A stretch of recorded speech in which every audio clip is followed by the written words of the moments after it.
नमस्कार, स्वागत है आपका। आप देख रहे हैं प्राइम टीवी। मैं हूं आपके साथ अदिति मिश्रा। वक्त प्राइम डिबेट का, और आज ये बड़ा सवाल है कि क्या दुनिया तीसरे विश्व युद्ध के मुहाने पर खड़ी है। ये सवाल आज इसलिए जरूरी है क्योंकि रूस, यूक्रेन और इजराइल हमास के बाद अब एक और देश युद्ध की आग में जलने के लिए तैयार है। दरअसल गुरुवार रात इजराइल ने ऑपरेशन लॉयन के तहत ईरान के परमाणु और सैन्य ठिकानों पर हमला बोल दिया। इसमें नतांज, पार्चीन, खोडाम और खोर्माबाद जैसे स्थल शामिल हैं। कुल मिलाकर इजराइल ने ईरान के 6 प्रमुख परमाणु और सैन्य ठिकानों को निशाना बनाया है।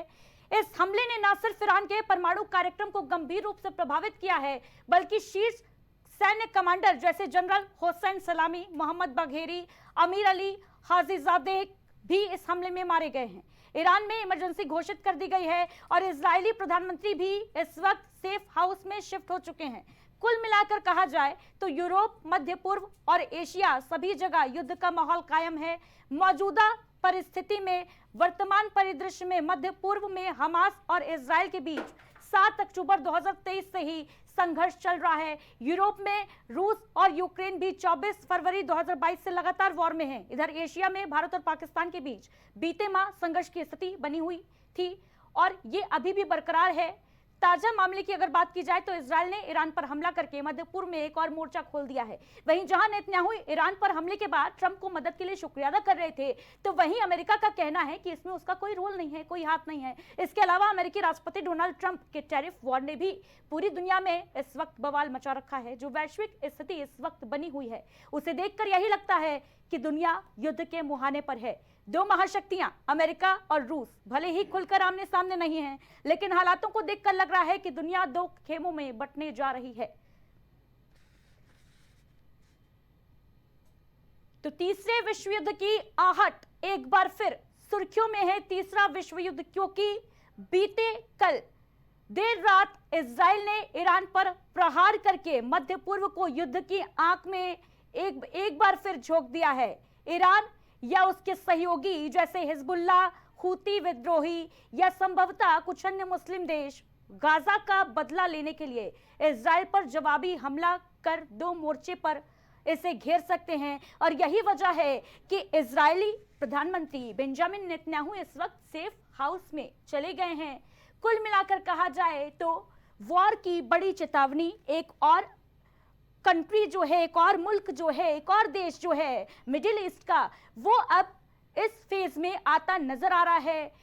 युद्ध की आग में झुलसता नजर आ रहा है। जिस तरीके से एयर स्ट्राइक की बीती रात इजराइल ने ईरान के ऊपर, बताते चले कि इसमें बड़ी वजह जो है वो ईरान की परमाणु वाली धमकी भी है। ईरान जो है वो अपना परमाणु कार्यक्रम चला रहा था और ये कयास लगाए जा रहे थे कि 12 से 15 दिन के भीतर उसका जो परमाणु मिशन है वो सफल हो जाएगा। और इससे पहले इजराइल ने ईरान के ऊपर ये बड़ा प्रहार कर दिया। उसके परमाणु जो ठिकाने थे उनको ध्वस्त कर दिया, जो केंद्र थे यूरेनियम के उनको ध्वस्त कर दिया। इसमें ईरान का बड़ा नुकसान हुआ है। ईरान के परमाणु वैज्ञानिक जो हैं वो भी मारे गए हैं। इसके अलावा ईरान के जो चीफ ऑफ डिफेंस थे वो भी मारे गए हैं। तो कुल मिलाकर अब कयास यही लगाए जा रहे हैं कि ईरान भी चुप नहीं बैठेगा, बदला जरूर लेगा इजराइल से। और इजराइल को इसी बात का डर था, इसी बात का खौफ था कि ये जो परमाणु कार्यक्रम ईरान चला रहा है, तो सबसे पहला प्रहार जो होगा वो इजराइल पर होगा। और इसकी जो तमाम अटकलें हैं वो अब तेज होती गई हैं, हो रही हैं कि क्या पूरी दुनिया जो है वो तीसरे विश्व युद्ध के मुहाने पर खड़ी है।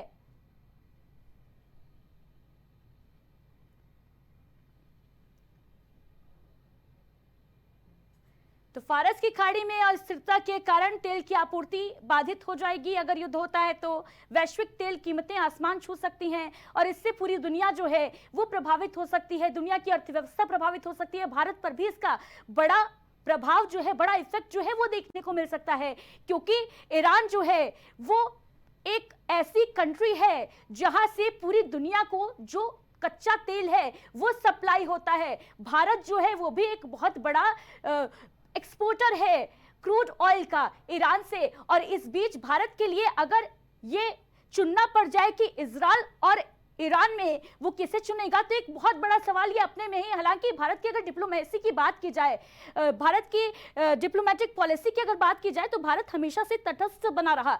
चाहे हम रशिया यूक्रेन वॉर की बात करें, चाहे हम इजराइल हमास की बात करें, भारत कभी भी किसी देश के बीच में नहीं आता है, किसी कंट्री के बीच में नहीं आता है। वसुधैव कुटुंबकम की जो नीति है उसको भारत हमेशा फॉलो करता है। लेकिन अगर वॉर होता है तो प्रभाव भारत पर पड़ेगा, और ना सिर्फ भारत पर बल्कि दुनिया के तमाम देशों पर भी पड़ेगा, क्योंकि तेल का एक बहुत बड़ा निर्यातक जो है वो है ईरान, और वहीं दूसरी तरफ इजराइल भी खड़ा है जिससे भारत के अच्छे संबंध माने जाते हैं।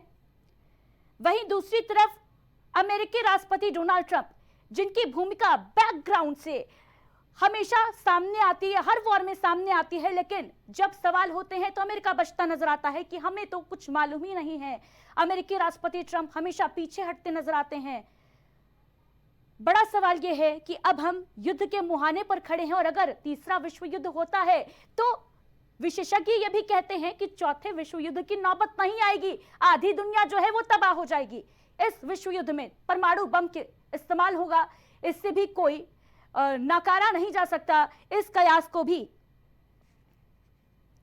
इजराइल और ईरान के बीच ये जो वॉर चल रहा है ये दरअसल आज का नहीं है, इसके पीछे ऐतिहासिक पृष्ठभूमि भी है। इस पर कुछ ही देर में चर्चा की शुरुआत करेंगे, लेकिन बताते चलें कि इस वक्त लगातार आधी दुनिया जो है, जो दुनिया के बड़े देश हैं, बड़े मुल्क हैं, वो इस वक्त वॉर के, युद्ध के मुहाने पर खड़े हैं। जहां एक तरफ रशिया नाटो के अगेंस्ट मोर्चा खोल चुका है यूक्रेन के बाद, अब नाटो कंट्रीज पर भी कार्रवाई की तैयारी में है रशिया, ये कयास लगाए जा रहे हैं। वहीं दूसरी तरफ यूक्रेन नाटो कंट्रीज की हेल्प के साथ, नाटो के सहयोग से लगातार जवाबी कार्रवाई कर रहा है रशिया पर। इस सबके बीच अजरबैजान और आर्मेनिया का युद्ध फिलहाल भले ही शांत है, लेकिन यहां कभी भी युद्ध भड़क सकता है। यूरोप और मिडिल ईस्ट में छिड़ी जंग के बाद अब तक इससे अछूते रहे एशिया में भी बीते महीने युद्ध का माहौल बना हुआ है। भारतीय पाकिस्तान के आतंकी और सैन्य ठिकानों पर हमले के बाद भले ही सीज फायर हो गया, लेकिन यहां भी किसी भी वक्त युद्ध छिड़ने की आशंका से इनकार नहीं किया जा सकता। भारत का पाकिस्तान पर यह हमला भले ही सीमित रहा हो, लेकिन इसके परिणाम जो हैं वो बेहद दूरगामी हो सकते हैं। भारत के अटैक ने जहां चीनी हथियारों की गुणवत्ता पर सवाल खड़े कर दिए और दुनिया भर में चीनी हथियारों का बाजार नीचे आ गया, फिसल गया, तो वहीं अमेरिका को भी उसके F-16 विमानों को नुकसान पहुंचा, जिसका अमेरिका को मलाल है। जाहिर सी बात है कि इन दोनों के ही निशाने पर अब इंडिया आ चुका है। इसके अलावा ईरान को घेरने के लिए अमेरिका के लिए पाकिस्तान की जमीन काफी मुफीद है, और ऐसे में अमेरिका पाकिस्तान को फिर से अपनी गोद में बिठाने की तैयारी में है। इसके लिए अमेरिका के इशारे पर पाकिस्तान को आर्थिक सहायता तो दी ही जा रही है। अभी हाल ही में देखा था हमने किस तरीके से अमेरिका को फंडिंग की गई। अब उसके फील्ड मार्शल आसिम मुनीर के लिए भी राष्ट्रपति ट्रंप ने रेड कारपेट बिछा दिया है। ऐसे में अगर ईरान पर हमले में अमेरिका इजराइल की मदद करता है तो अमेरिका के लिए दूसरा मोर्चा खोलने के लिए चीन भी ताइवान पर आक्रमण कर सकता है, और यही सब कयास है, यही सब वजहें हैं जिनके कारण यह माना जा रहा है कि दुनिया तीसरे वर्ल्ड वॉर के मुहाने पर आकर खड़ी हो गई है। ईरान और इजराइल के बीच तनाव की अगर बात की जाए, ये तस्वीरें देखिए किस तरीके से इजराइल ने बीती रात ईरान पर एयर स्ट्राइक की, और इस तनाव का कोई जो वजह है वो नई नहीं है। हाल के वर्षों में ये संघर्ष इतना तीव्र हो गया है कि अब ये केवल क्षेत्रीय मुद्दा नहीं रहा है, बल्कि वैश्विक शांति और सुरक्षा के लिए एक गंभीर खतरा भी बन गया है। दरअसल ये विवाद धार्मिक, राजनीतिक, सामरिक और रणनीतिक स्तर पर कई परतों में फैला हुआ है। तो इजराइल और ईरान के बीच का ये जो तनाव है उसका बैकग्राउंड आपको बताते हैं। 1979 में दरअसल ईरान ने इजराइल को अवैध जायोनी शासन घोषित किया था, और तभी से ईरान जो है इजराइल को एक दुश्मन मुल्क मानता है। इजराइल ईरान को अपनी सुरक्षा के लिए सबसे बड़ा खतरा मानता है। ईरान की एटॉमिक पावर वाली जो चाहत है, ईरान के परमाणु कार्यक्रम वाली जो चाहत थी, उससे इजराइल लगातार डरा हुआ था, खौफजदा था, क्योंकि इजराइल को लग रहा था कि अगर ईरान परमाणु कार्यक्रम में सफल होता है तो सबसे पहला प्रहार होगा इजराइल के ऊपर। और यही रीजन था कि बीती रात एयर स्ट्राइक, नेतन्याहू ने यह बयान भी दिया स्ट्राइक के बाद कि हमने अपने बचाव में, अपनी सुरक्षा में ये स्ट्राइक की है। इसी पर चर्चा के लिए हमारे साथ तमाम अतिथि जो हैं वो जुड़ चुके हैं। पंडित दिलीप तिवारी जी हमारे साथ जुड़ चुके हैं, एस्ट्रोलॉजर हैं। दिलीप जी स्वागत है आपका। संतपाल राघव जी हमारे साथ जुड़ चुके हैं, डिफेंस एक्सपर्ट है। राघव जी आपका भी बहुत बहुत स्वागत है। वीरेंद्रनाथ भट्ट जी वरिष्ठ पत्रकार के तौर पर हमारे साथ जुड़ रहे हैं। चंद्रमोहन उपाध्याय जी विदेशी मामलों के जानकार हैं और कालीचरण पीजी कॉलेज के प्रिंसिपल भी हैं। बहुत बहुत स्वागत है आपका। सबसे पहले चंद्रमोहन उपाध्याय जी, आप ही से मैं समझना चाहूंगी कि ये जो बीती रात कार्रवाई देखने को मिली इजराइल की ईरान के ऊपर, परमाणु कार्यक्रम को तबाह कर दिया ईरान के इजराइल ने, इसके पीछे का बैकग्राउंड क्या रहा है, क्या इतिहास रहा है, क्या वजह है ईरान और इजराइल के बीच इस टकराव की? क्या आज हम युद्ध के मुहाने पर, दुनिया जो है तीसरे वर्ल्ड वॉर के मुहाने पर आकर खड़ी हो गई है? देखिए, इसमें मामला एकदम स्पष्ट है कि हम इसको तीसरे वर्ल्ड वार की तरफ ले जाने के पहले, अगर हम आपने कहा कि बैकग्राउंड के बारे में चर्चा किया जाए तो तात्कालीन कारण पहले देखा जाए, फिर इतिहास में चलते हैं। तो पहले चीज हम देखते हैं कि मिडिल ईस्ट में जो भारत वेस्ट एशिया जिसको बोलता है, जिसको पंडित जवाहरलाल नेहरू ने टर्म दिया था, तो ये वेस्ट एशिया में अभी भी हाल में आपने देखा कि किस तरह से जो असद हैं सीरिया के, उनको हटाया गया और उसमें अमेरिका की एक बहुत बड़ी रणनीति शामिल थी कि सीरिया पर अपने नियंत्रण के बाद से जो सबसे बड़ी बाधा उसके सामने थी ईरान। क्योंकि अभी आपने देखा कि चाइना ने 2020-21 के दौरान किस तरह से सऊदी अरब को और ईरान को एक दूसरे के साथ लाकर एक दुनिया में भूचाल मचा दिया, क्योंकि ये दोनों एक दूसरे के बहुत बड़े शत्रु देश थे। ऐसी स्थिति में जो अब्राहम अकॉर्ड था इनका अमेरिका का, उस पर एक बहुत बड़ा सवाल उठ गया। तो अब अमेरिका को था कि जब हमने इस सीरिया जैसे देश को अपने नियंत्रण में ले लिया पिछले 2 साल, जब उनका सत्ता परिवर्तन हुआ है वहां पर, तो अब उसके सामने था कि ईरान पे कैसे कंट्रोल को स्टैब्लिश किया जाए, और इसीलिए सारी योजना चली है। मैं आपको एक चीज और भी याद दिला दूं कि ये जो तथाकथित एटॉमिक बोगी की बात बार बार हो रही कि वो एटम बम चला देगा और ये सब कर देगा, ऐसा कुछ भी नहीं। अगर आप 2003 की तरफ जाएं तो ईरान के पहले इराक पर जो हमला होता है, वो टेररिज्म के दौरान जब 9/11 के बाद से शुरुआत होती है, तो उसमें भी यही कहा जाता है कि इराक के पास वेपन्स ऑफ मास डिस्ट्रक्शन है। ठीक है, तो अब उस बहाने से लड़ाई होती, फिर बाद में अमेरिका को ही ये स्वीकार करना पड़ता, जबकि America from the day one was quite sure कि वहां पे कोई भी वेपन ऑफ मास डिस्ट्रक्शन नहीं है। ठीक वही बोगी। आप ये कहना चाह रहे हैं कि परमाणु वाली एक एंगल देकर, परमाणु बम का एंगल देकर ईरान को तबाह करने की साजिश रची गई, जैसा कि नेतन्याहू ने भी कहा कि अमेरिका को मैं शुक्रिया अदा करना चाहता हूं इस कार्रवाई में साथ देने के लिए, लेकिन हालांकि ट्रंप इससे बचते नजर आए हैं। संतपाल राघव जी क्या कहेंगे इस पर?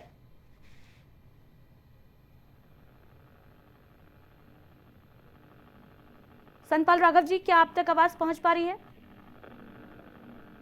तो फिलहाल संतपाल जी से हमारा संपर्क नहीं हो पा रहा है। वीरेंद्रनाथ भट्ट जी, ये सवाल मैं आपसे लेना चाहूंगी कि ये जो बचाव वाली एक रणनीति अपना ली है डोनाल्ड ट्रंप ने, चाहे वो सीज फायर के मुद्दे की बात की जाए, वो हमेशा अपना जो क्रेडिट है वो एक तरफ छोड़ना नहीं चाहते हैं, लेकिन जहां पर युद्ध की बात होती है, जहां पर हिंसा भड़काने की, युद्ध करवाने की बात होती है, आग लगाने की बात होती है, तो कहीं ना कहीं ट्रंप का एक बैक रोल यहां पे सामने आता है। और उसके बाद राष्ट्रपति डोनाल्ड ट्रंप इससे मुकर जाते हैं कि मैंने कोई सहयोग नहीं किया, मेरी कोई भूमिका नहीं रही है। ऐसा ही कुछ नजर आ रहा है इस बार भी। जी देखिए, डोनाल्ड ट्रंप तो अपना घर नहीं संभाल पा रहे हैं। लॉस एंजल्स में, कैलिफोर्निया में, शिकागो में, टेक्सास में और न्यूयॉर्क में आग लगी हुई है, और उनका जो एंटी इमिग्रेंट्स को बाहर निकालने का जो उनका अभियान है, उनका उस देश में विरोध हो रहा है, व्यापक हिंसा हो रही है। और आज सुबह लॉस एंजल्स के गवर्नर ने कहा है कि आज बड़ा शांतिपूर्ण दिन था, कि कल रात में एक भी कार नहीं फूकी गई। तो और वो ट्रंप जो है, भारत पाकिस्तान के बीच में जो भारत ने चलाया था ऑपरेशन सिंदूर, वो उसमें आके स्वयं कूद पड़ते हैं कि साहब मैंने मध्यस्थता कराई है। तो ट्रंप की तो कोई अब कोई साख रही नहीं है। और जनवरी 20 को राष्ट्रपति पद संभालने के बाद उन्होंने कहा था कि मैं तुरंत रूस यूक्रेन वॉर रुकवा दूंगा, इजराइल में जो हमास इजराइल के बीच में युद्ध है उसको रुकवा दूंगा। वो कुछ भी नहीं करा पाए और युद्ध जारी है, बल्कि युद्ध और बढ़ गया और इजराइल ने ईरान पे इतना व्यापक हमला बोल दिया इतना ठीक है। कॉम्प्रिहेंसिव हमला बोला है कि उनके टॉप जो उनके ऑफिशियल जो उनके बिल्कुल। जनरल्स हैं आर्मी के, उनको मार दिया, उनके न्यूक्लियर साइंटिस्ट को मार दिया, और जो इस्लामिक गार्ड रिवोल्यूशनरी काउंसिल है, जो सबसे इंपॉर्टेंट आर्म है इस्लामिक रिपब्लिक ऑफ ईरान की, उसके टॉप नेताओं की भी हत्या हो गई। तो इसलिए बिल्कुल बिल्कुल वीरेंद्र नाथ ट्रंप जी, की कोई बहुत बड़ा की कोई नुकसान खास इस साथ नहीं हमले इस मामले से में। ईरान को पहुंचा है और कयास ये भी लगाए जा रहे हैं कि ईरान चुप नहीं बैठेगा, ईरान भी पलटकर जवाब देगा, जवाबी कार्रवाई करेगा। लेकिन वीरेंद्र जी, बड़ा सवाल यह है कि राष्ट्रपति डोनाल्ड ट्रंप आखिर जहां मीठा मीठी बात होती है वहां पर क्रेडिट लेने चले आते हैं, और जहां पर उनके बारे में बोल दिया जाता है कि भाई इन्होंने तो युद्ध कराने में हेल्प किया है हमारा। चाहे हम यूक्रेन की बात करें, यूक्रेन को किस तरीके से बढ़ावा दिया अमेरिकी राष्ट्रपति ने, इनडायरेक्टली ही कहा जाए, पर्दे के पीछे से ही कहा जाए, सामने नहीं आया, हालांकि कभी भी खुलकर सामने अमेरिका नहीं आता है, लेकिन जहां भी इस तरीके के वॉर होते हैं तो ये माना जाता है और ये बयान भी सामने आते हैं। जिस तरीके से हमने नेतन्याहू को सुना, वो साफ तौर पर कह रहे थे कि मैं थैंक्स कहना चाहूंगा अमेरिका को, लेकिन दूसरी तरफ अमेरिका जो है इस पर सफाई पेश कर देता है। ठीक है, देखिए, ये जो अमेरिका जो ग्लोबल पुलिसमैन है, ये उनकी स्टाइल ऑफ फंक्शनिंग है, इसमें कोई नई बात नहीं है। और इतना बड़ा हमला जो इजराइल ने किया है, वो CIA की जानकारी के बगैर नहीं हो सकता। और जहां तक ईरान की बात है, अब ईरान का जो अपना एयर डिफेंस सिस्टम है वो बेहद कमजोर है। और इजराइल के भारत में राजदूत ने आज ही कहा है कि जो ईरान की जो ड्रोन्स हैं, वो 2000 किलोमीटर की दूरी जो उनको कवर करनी है इजराइल तक, वो 7 घंटे में तय करेंगे। तो ईरान के पास बैलिस्टिक मिसाइल्स तो हैं जो ये दूरी कवर कर सकती हैं, लेकिन उस बैलिस्टिक मिसाइल को मार गिराने की क्षमता भी इजराइल के पास है। और ईरान इस स्थिति में नहीं है कि वो कोई बहुत बड़ा नुकसान कर सके इजराइल का। ठीक है वीरेंद्र नाथ भट्ट जी, पंडित दिलीप तिवारी जी, क्योंकि ज्योतिष में बार बार ये कहा जा रहा था साल 2025 जो है वो हादसों का साल है, साल 2025 जो है ये भविष्यवाणी की जाती रही कि तीसरा विश्व युद्ध 2025 में हो सकता है, और कहीं ना कहीं दुनिया उस मुहाने पर आकर खड़ी भी है। क्या कहती है ज्योतिषी गणना, क्या वर्ल्ड वॉर के संकेत मिल रहे हैं? देखिए, जहां तक वर्ल्ड वॉर का सवाल है तो वर्ल्ड वॉर होने की अभी तो जो हमारी ज्योतिष गणना है उसके हिसाब से कोई उम्मीद नहीं। क्या होता है कि हम जो भी सोचते हैं, आपके हमारे जिंदगी में, किसी की भी जिंदगी में, किसी भी जगह पर हम जो कुछ सोचते रहते हैं, ऐसा कभी होता है कि नहीं हो पाता। तो हम लोग कह देते हैं शायद भगवान की इच्छा थी, या कोई भी नाम देके हम उस चीज को आगे बढ़ जाते हैं छोड़कर। तो जो ग्रह होते हैं वो, ये आप समझ लीजिए कि हमारी सोचने के हिसाब से नहीं चलते, हम ग्रहों के हिसाब से चलते हैं।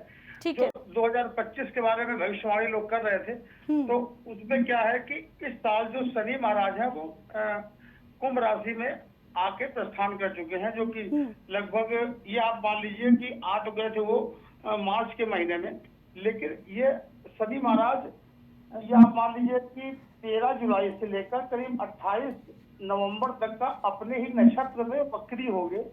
तो जो हमारी ज्योतिष गणना है उस गणना के हिसाब से ये समय बहुत ज्यादा खराब रहेगा, खासकर भारत के लिए कुछ समय विपरीत परिस्थिति रहेंगी।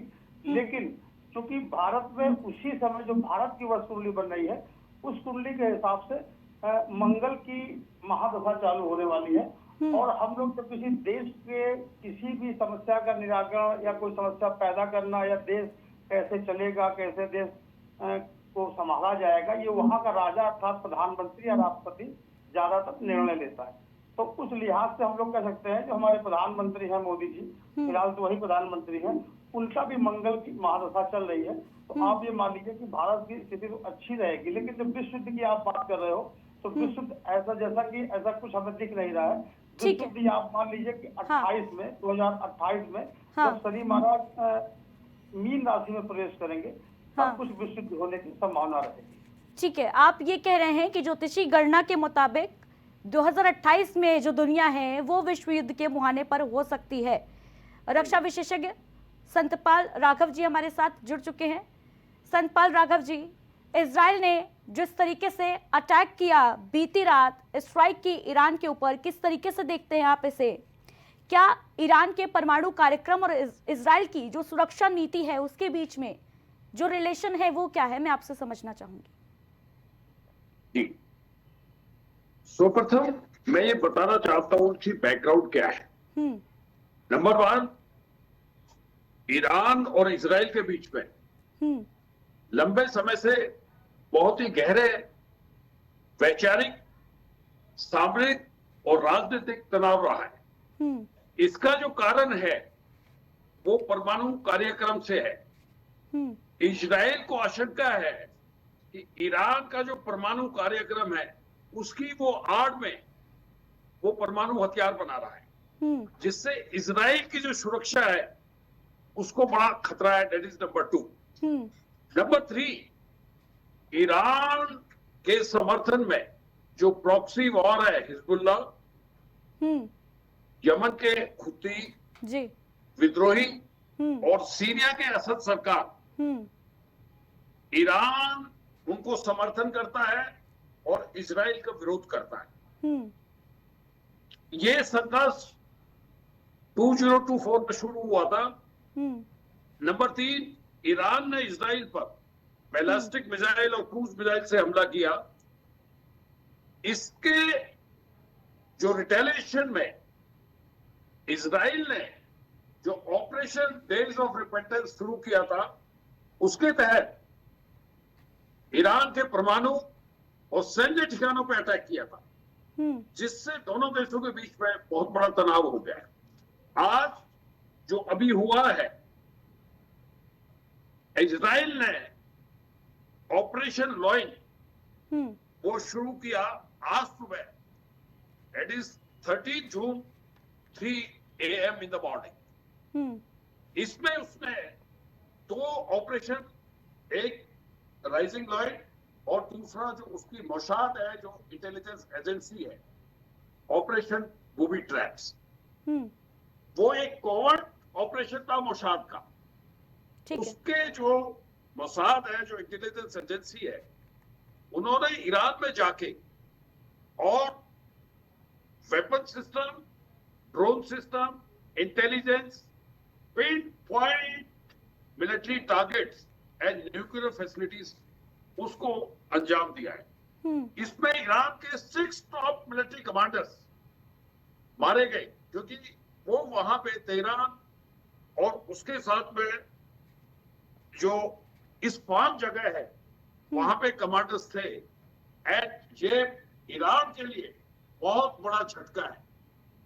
इसके अलावा जो परमाणु साइट्स है, नताज, जिसमें उनकी बैलिस्टिक मिसाइल, जिसमें हमेशा ईरान ने ये कहा है, जब भी अमेरिका बात करता है या दूसरे देश बात करते हैं उनको धमकी के लिए, वो भी उन्होंने उसको नष्ट कर दिया है। और जो उनके कोवर्ट ऑपरेशन ने इतना प्रिपरेशन कर दी थी उनको, 100 स्थानों पे, यानी कि 100 स्थानों पे लक्ष्य बना के इजराइल ने अटैक किया और 330 मिसाइल जो है दागी गई और उसको एक बहुत बड़ा एज मिला है।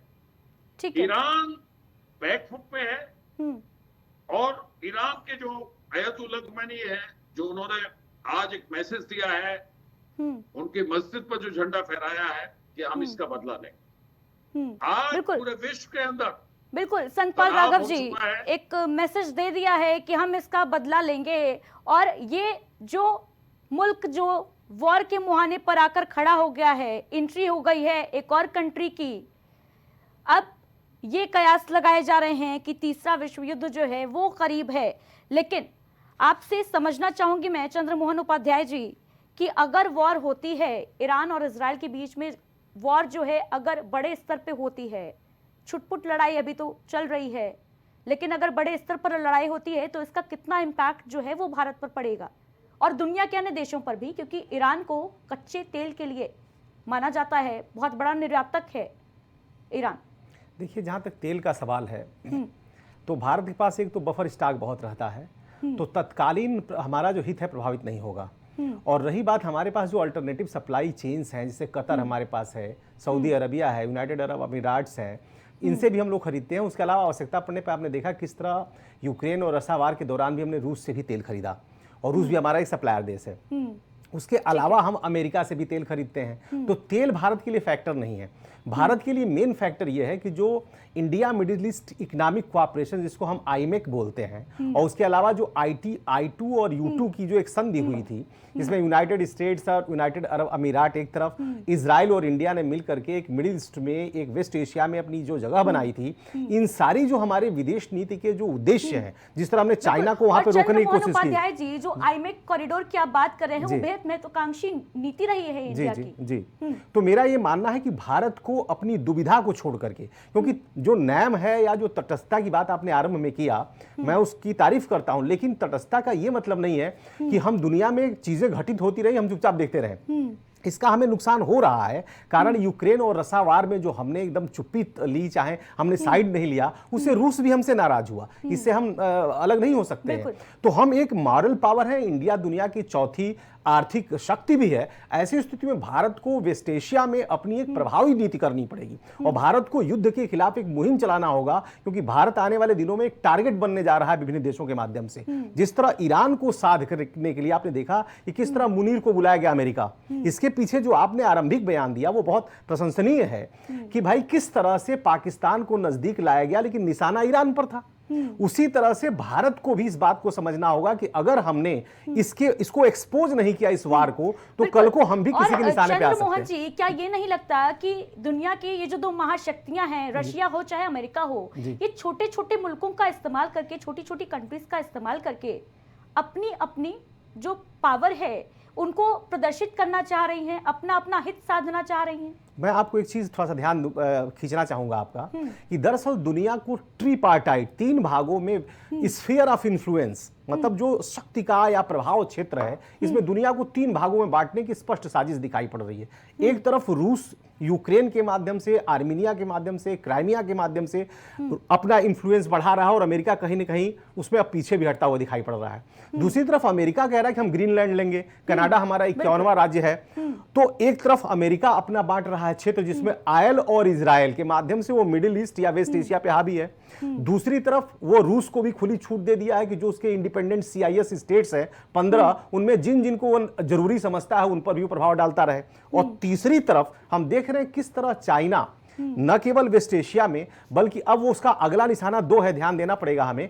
एक तरफ वो ताइवान और दूसरी तरफ अरुणाचल पे वो निगाह लगाया हुआ है। ऐसी स्थिति में भारत को इस युद्ध के समय बहुत सतर्क रहने की जरूरत है और हमें अपने पत्ते खोलने ही होंगे कि हमें मित्र भी मिले। भारत को अब अपने पत्ते जो है खोलने होंगे। अब केवल वसुधैव कुटुंबकम की जो पॉलिसी है उसी से काम नहीं चलने वाला। क्या कहेंगे इस पर वीरेंद्रनाथ भट्ट जी?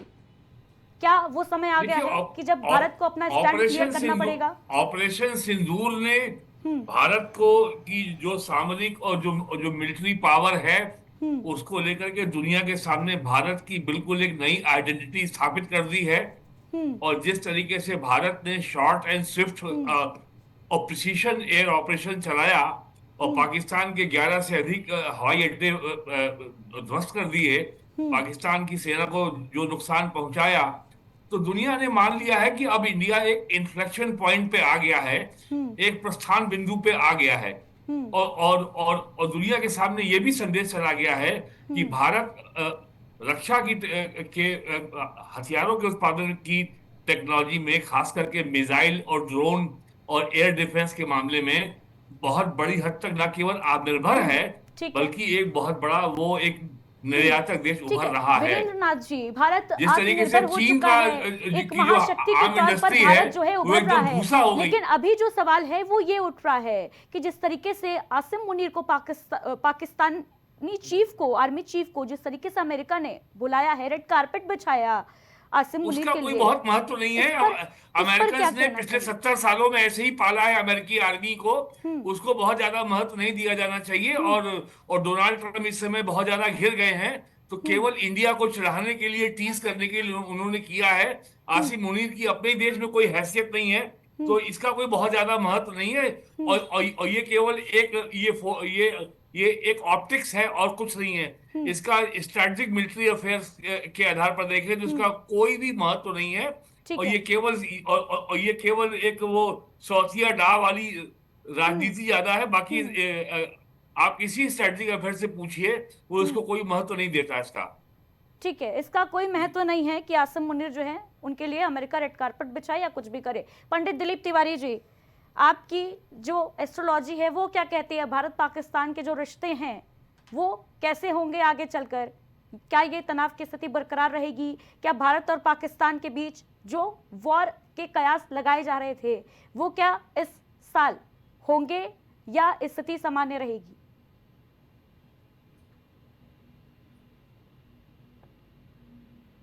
दिलीप तिवारी जी, क्या आप तक आवाज पहुंच पा रही है? तो फिलहाल दिलीप जी से संपर्क नहीं हो पा रहा। संतपाल राघव जी, किस तरीके से देखते हैं आप, जिस तरीके से अमेरिका ने आसिम मुनीर को इनवाइट किया, इस घटनाक्रम को किस तरीके से देखते हैं आप? ऑपरेशन सिंदूर के बाद जब पाकिस्तान की हर जगह थू थू हो रही थी, पाकिस्तान के लिए कहा जा रहा था कि पाकिस्तान तो आतंकियों का आका है, ट्रंप भी खुले शब्दों में इस पर निंदा करते नजर आए थे, लेकिन उसके बाद एक तरफ अमेरिका को फंडिंग भी की गई आईएमएफ के द्वारा, दूसरी तरफ अब आसिम मुनीर को अमेरिका ने इनवाइट भी किया है, रेड कार्पेट बिछाने की तैयारी है उनके स्वागत में। जी देखिए, अमेरिका का जो स्ट्रेटेजिक अलायंस है, इनडायरेक्टली और डायरेक्टली, आप पिछले 3 दशक में देखिएगा,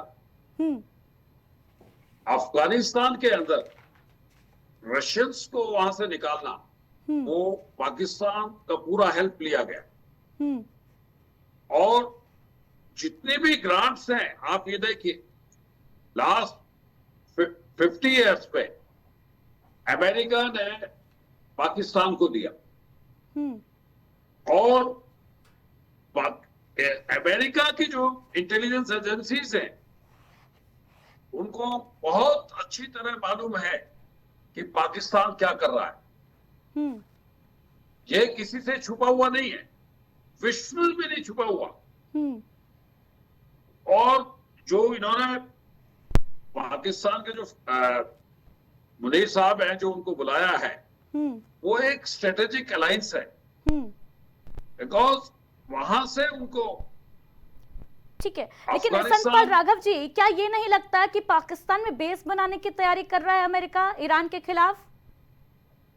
ये स्ट्रेटेजी अपनाई जा रही है? एशिया के अंदर, साउथ ईस्ट एशिया के अंदर, जैसा मैंने आपको बताया, strategic partners, indirectly, not directly, indirectly. आप ये देखिए जो वहां पे जितने भी वो है, उनको चेकमेट्स है, वहां पे उसको बेस है, जहां से वो ऑपरेट करने के लिए सारा जो है लॉजिस्टिक्स और जितना भी बेस है वो वहां पे वो रखना चाहता है। इसलिए अमेरिका को ये स्ट्रेटेजिक अलायंस इनडायरेक्टली दिखाना है। और आपने हमेशा देखा होगा, जब भी कोई प्रॉब्लम में होता है, पाकिस्तान की लीडरशिप, पॉलिटिकल लीडरशिप और मिलिट्री लीडरशिप, वो दोनों अमेरिका की तरफ जाते हैं। चाइना से भी उनका है, but China is a very business minded country.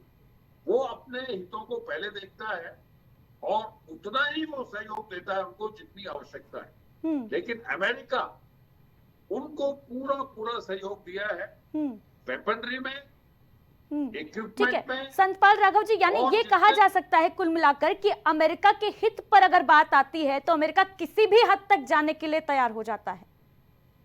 जी ठीक है, देखिए, अमेरिका अपने हित देखता है, वर्ल्ड को कंट्रोल करता है, वो अपने देश चाहता है। इंडिया और अमेरिकन जो रिलेशंस है, हमारी जो फॉरेन पॉलिसी है, we don't give any base to any country.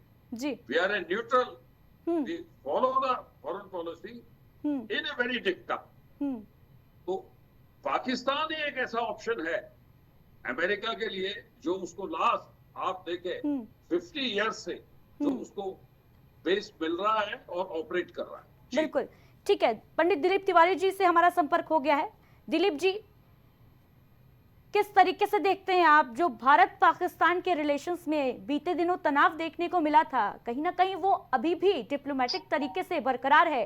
क्या लगता है, क्या ज्योतिषी गणना के मुताबिक क्या कहती है राशि और नक्षत्र, भारत और पाकिस्तान के रिलेशन जो हैं वो क्या ऐसे ही बरकरार रहेंगे, तनावपूर्ण रहेंगे, या बात जो है युद्ध के मुहाने तक भी जा सकती है? देखिए, हम लोग भारत की बात करते हैं कि हम लोग बोलते हैं कि भारत आजाद का हुआ, लेकिन हमारा भारत आजाद कभी नहीं हुआ था। उससे पाकिस्तान और बांग्लादेश दो हिस्से टूट गए, 47 में दो हिस्से टूट गए। तो हम ये कह सकते हैं कि पाकिस्तान का जन्म हुआ और बांग्लादेश का जन्म हुआ। अगर हम इसको एस्ट्रोलॉजिकल बात करते हैं तो आप सबसे पहले तो जानिए कि जो शांति का रास्ता होता है, जब तक शक्ति नहीं होगी आप शांति का कोई भी रास्ता अख्तियार नहीं कर सकते। ठीक है। तो अगर हम ग्रहों के हिसाब से बात करते हैं तो जो शनि देवता है वो सबको दंड अवश्य देते हैं। तो जो हमारे भारतवर्ष की कुंडली जो बना लेते हैं हम लोग 47 वाली, तो उसके हिसाब से जो हम लोग की लगन आती है कुंडली की भारत की, वो आप मान लीजिए कि करीब वो आती है वृष लगन की कुंडली बनती है। जो पाकिस्तान की कुंडली बनती है वो बनती है। तो उसके हिसाब से आप ये मान लें कि देखिए, अगर हम बात करते हैं कि अगर थोड़ा सा एस्ट्रोलॉजी से हट जाते हैं तो अमेरिका हो गए, चीन हो गए, ये लोग खुद कभी किसी से युद्ध नहीं करते। ये लोग क्या करते हैं कि ये प्रॉक्सी अपने अगल बगल देशों को भिड़वा देते हैं। जैसे कि चीन है तो वो बांग्लादेश में हम लोग के खिलाफ करने जा रहा है, या पाकिस्तान को कुछ हथियार देके पैसे देके हम लोग से भिड़वाता है, भारत देश से भिड़वाता है। चलिए, ये तो खैर राजनीतिक उस तरह की बातें हैं। अगर हम लोग केवल ज्योतिष गणना के हिसाब से कहते हैं तो आप ये मान लीजिए, इसके पूर्व में भी आप हमारे अगर आईडी वगैरह में जाएंगे तो देखेंगे बहुत सी भविष्यवाणियां हमने 1 हफ्ते 10 दिन पहले करी, पहलगाम वाली भी हमने की थी 10 दिन पहले। तो जो गणना हमारी कह रही है, जो हमारा अपना अनुभव है, उसके हिसाब से आप ये मान लीजिए कि जुलाई से लेकर नवंबर के बीच में बहुत अच्छा युद्ध होगा। और अच्छा युद्ध से तात्पर्य ये है कि हम हो सकता है कि बांग्लादेश का भी कुछ हिस्सा और पाकिस्तान का भी कुछ हिस्सा अपने केंद्र शासित प्रदेशों में भारतवर्ष मिला ले, क्योंकि इस समय जो नवंबर और अक्टूबर यानी आप ये कह रहे हैं दिलीप तिवारी जी कि एस्ट्रोलॉजी के मुताबिक, ज्योतिष के मुताबिक अक्टूबर नवंबर में युद्ध के चांसेस हैं, और ये युद्ध भारत के लिए जो परिणाम है वो अच्छे लेकर आएगा। भारत के जो हिस्से हमने गंवा दिए, पाकिस्तान और बांग्लादेश, वो भी भारत को अब वापस मिल जाएंगे, ये चांसेस हैं? जी 100% चांसेस है। और हो सकता है कि देखिए, ग्रह क्या करते हैं, कभी कभी थोड़ा एक होता है कि हमारे मन में एक प्लान आता है कि हमको शादी करनी है। हमने कहा था कि आज शादी हमारी तय हो गई, लेकिन ऐसा नहीं होता कि शादी हमारी कल हो जाएगी। हो सकता है हमारी शादी 6 महीने के बाद हो, 8 महीने के बाद हो, कुछ हो सकता है महीनों का फर्क पड़ जाए। लेकिन आप ये मान लीजिए, जो ग्रह है वो इस तरह की न्यू उन्होंने पूरी डाल के रखी है। और आप भी देखिएगा बहुत जल्द, जो मैंने आपको ये बताया है, तो होता क्या है कि जैसे हम लोग कुंडली देखते हैं तो किसी के शादी विवाह के लिए सप्तम जो भाव होता है, हाउस होता है, उसको देखते हैं। लेकिन हमने जो अपना अनुभव है कि कोई भी देश कभी भी किसी युद्ध में गया है, चाहे कोई भी देश हो, तो जब उसका सप्तम भाव एक्टिव होता है तो आप ये मान लीजिए कि हम युद्ध में जरूर जाते हैं। जैसे कि इजराइल का आप देख लीजिए, यूक्रेन का देख लीजिए, रशिया का देख लीजिए, सबकी जो कुंडलियां है सब लोग सप्तम भाव उनका एक्टिव है। तो भारतवर्ष का जो सप्तम भाव एक्टिव हो रहा है, तो ये आप मान लीजिए कि इसमें क्या है, क्योंकि भारत और जो भारत का राजा है उसकी जो महादशा है वो जब सेम हो जाएंगी तो ये कहा जाता है कि हम बहुत सारी प्रॉपर्टी खरीदेंगे। तो हम ये कोई इंडिविजुअल बात तो आपसे कर रहे थे कि हमको कोई प्लाट खरीदना है कि मकान खरीदना है। तो जो भारत, ये मान लीजिए कि भारत को आप एक ऑब्जेक्ट मान लीजिए कुंडली के हिसाब से, जो कुंडली बना रहे हैं, तो ये मान लीजिए कि हमारी सीमाएं बहुत बढ़ने वाली हैं। तो इसके हिसाब से अभी होता है कि हम प्लाट या जमीन किस दिशा में खरीदेंगे, पूरब में खरीदेंगे। यानी कंक्लूजन हम ये निकाल सकते हैं कि भारत जो है एक महाशक्ति बन के उभरेगा आने वाले दिनों में। जी देखिए आप भी समझिए कि शांति का रास्ता शक्ति से ही मिलता है। जब तक हम शक्तिवान नहीं होंगे, हम शांति या विश्वगुरु नहीं बन पाएंगे। आप ये ठीक है, बड़ी बात आप कह रहे हैं, शांति का जो रास्ता है वो शक्ति से ही मिलता है। क्या कहेंगे इस पर चंद्रमोहन जी? देखिए, कहना बहुत अच्छी बात है, हम तिवारी जी ने बढ़िया बात कही। और एक भारतीय होने के नाते हमारी इच्छा तो जरूर ही रहती है कि हम बांग्लादेश और चीन, पाकिस्तान के हिस्से ले लें। लेकिन जो अंतर्राष्ट्रीय राजनीति हम लोग पढ़ते पढ़ाते हैं और देखते हैं, ये सब चीज़ें जो है वो एक सिर्फ कहा जा सकता है कि ख्वाब हो सकता है, लेकिन हकीकत इसलिए भी नहीं हो सकता है क्योंकि हमें ये नहीं भूलना चाहिए, 2 चीज़ें बिल्कुल नहीं भूलनी चाहिए। पहले कि अमेरिका, पाकिस्तान के पास एटम बम है और एक बहुत बड़ा डिटरेंट है। जो डिटरेंस थ्योरी होती है, वो एक बम जो है बहुत बड़ा काम करता है डिटरेंस का।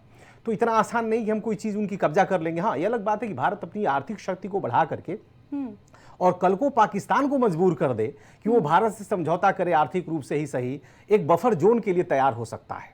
रही बात भारत ने कभी भी, अगर आप देखिए तो अशोक मौर्य के समय से अगर देखा जाए और चोल पीरियड की बात करें, समुद्रगुप्त का समय का बात अगर हम करें, तो भारत जमीन कब्जा नहीं करता है। भारत ने सांस्कृतिक विजय किया, भारत ने कभी धार्मिक विजय नहीं किया, किसी पर अपना धर्म जाकर थोपा हो। तो जो हमारी कल्चरल हिस्ट्री है वो भी इस बात के पक्ष में नहीं है कि हम कल को फला चीज कब्जा करेंगे। तो भारत को बहुत सोच समझ करके भी निर्णय बहुत सारे लेने होंगे, क्योंकि हम जनता को खुश करने के लिए कुछ भी नहीं कर सकते। जैसे एक चीज मैं ध्यान दिलाना चाहूंगा इस डिबेट में कि Pakistan is a major non NATO ally of America, and second, during this war Sindoor operation we should not forget कि चाइना ने 2 से 3 बार इस बात को कहा कि हम पाकिस्तान की संप्रभुता पर समझौता नहीं कर सकते हैं। तो हम युद्ध में जाने के पूर्व अपने मित्रों और शत्रुओं को तौल लें, तब जाएं, क्योंकि युद्ध में भारत तो पाकिस्तान को पहले 4-4 बार हरा चुका है। पाकिस्तान से हमारी लड़ाई बेसिकली है ही नहीं, लड़ाई हमारी असली में चीन से है। बड़ी बात आप कह रहे हैं। बिल्कुल जी, बिल्कुल चंद्रमोहन जी, बड़ी बात आपने कही कि असल लड़ाई जो हमारी पाकिस्तान से नहीं है, असल लड़ाई है पाकिस्तान के आका से, चीन से, जो सपोर्ट में हमेशा खड़ा रहता है पाकिस्तान के। संतपाल राघव जी क्या कहेंगे इस पर? एक तरफ हमारे साथ जो एस्ट्रोलॉजर जुड़े हैं पंडित दिलीप तिवारी जी, वो ये कह रहे हैं कि अक्टूबर नवंबर में वॉर के चांसेस बन रहे हैं और ये जो युद्ध होगा वो भारत के लिए अच्छे परिणाम लेकर आएगा, पाकिस्तान और बांग्लादेश दोनों भारत का हिस्सा बन जाएंगे। लेकिन क्या ये पॉसिबल है आज की डिप्लोमेटिक पॉलिसी के अंतर्गत? देखिए, आज जो विश्व वो एक बहुत ही परिवार की तरह है।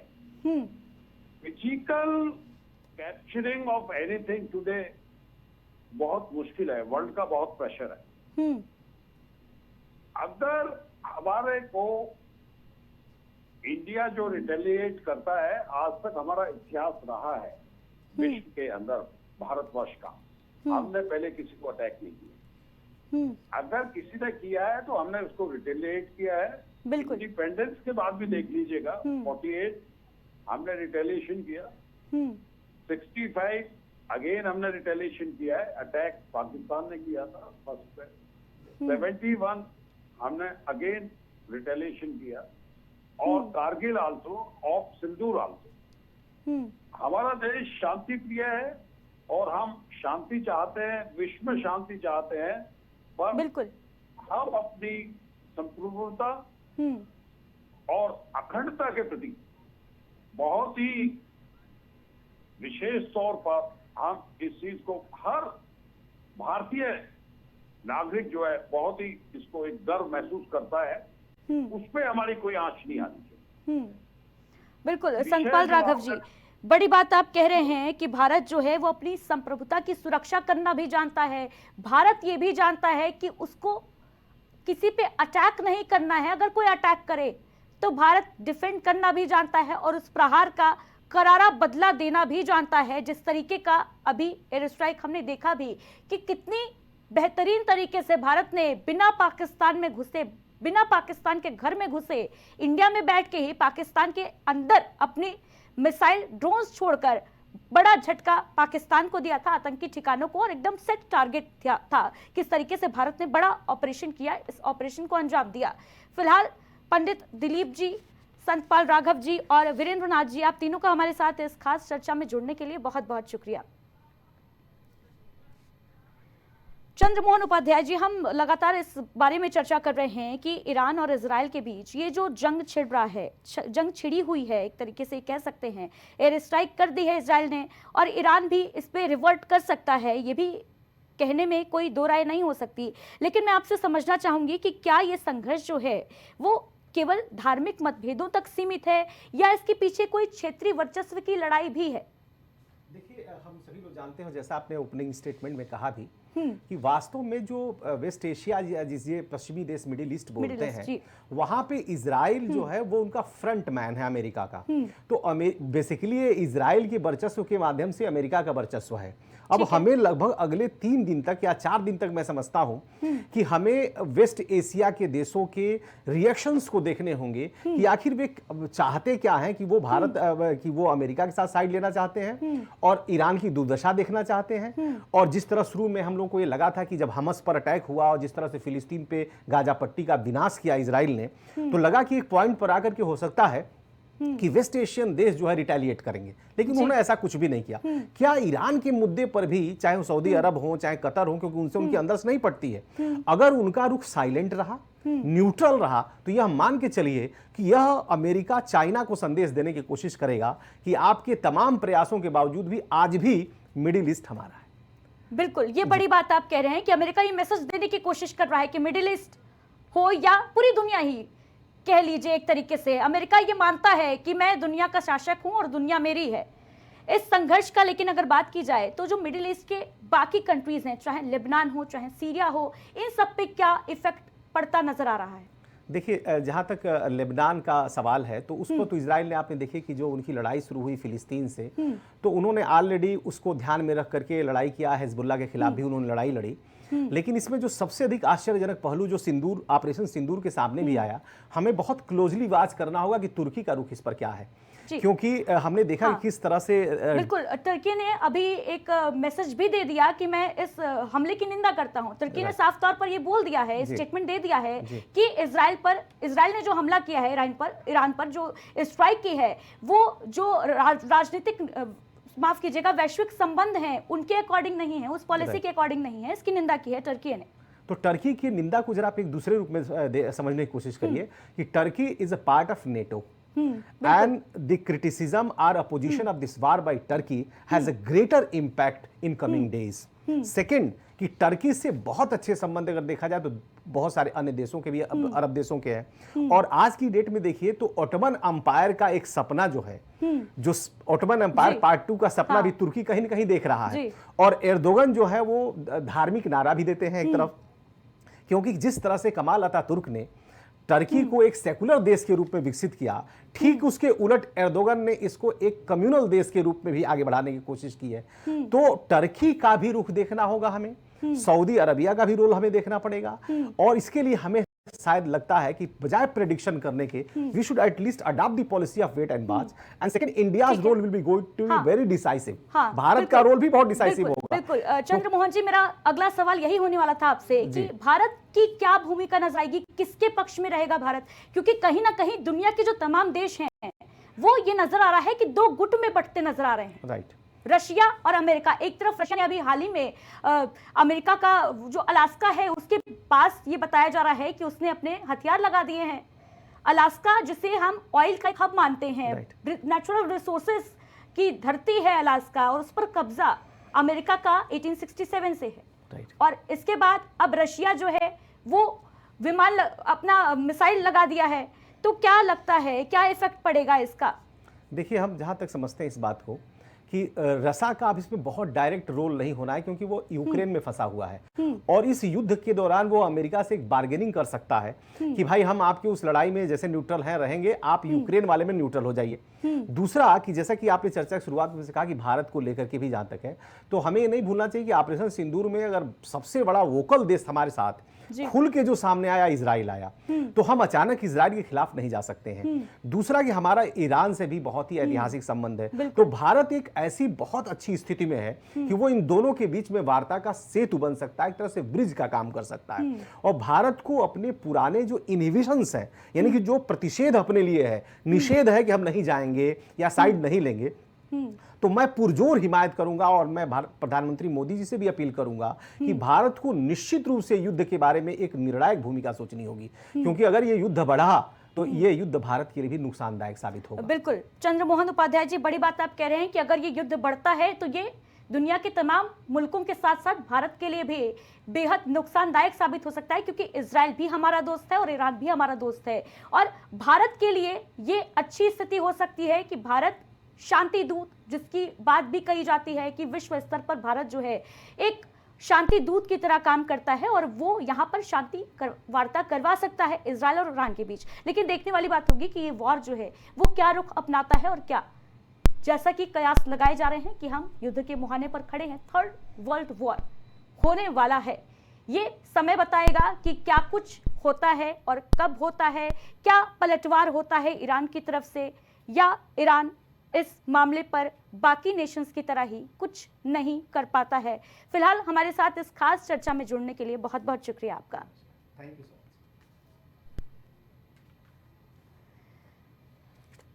तो बीती रात ईरान पर इजराइल की बड़ी कार्रवाई, बड़ी एयर स्ट्राइक, जिसमें ईरान के परमाणु कार्यक्रम को तबाह कर दिया इजराइल ने।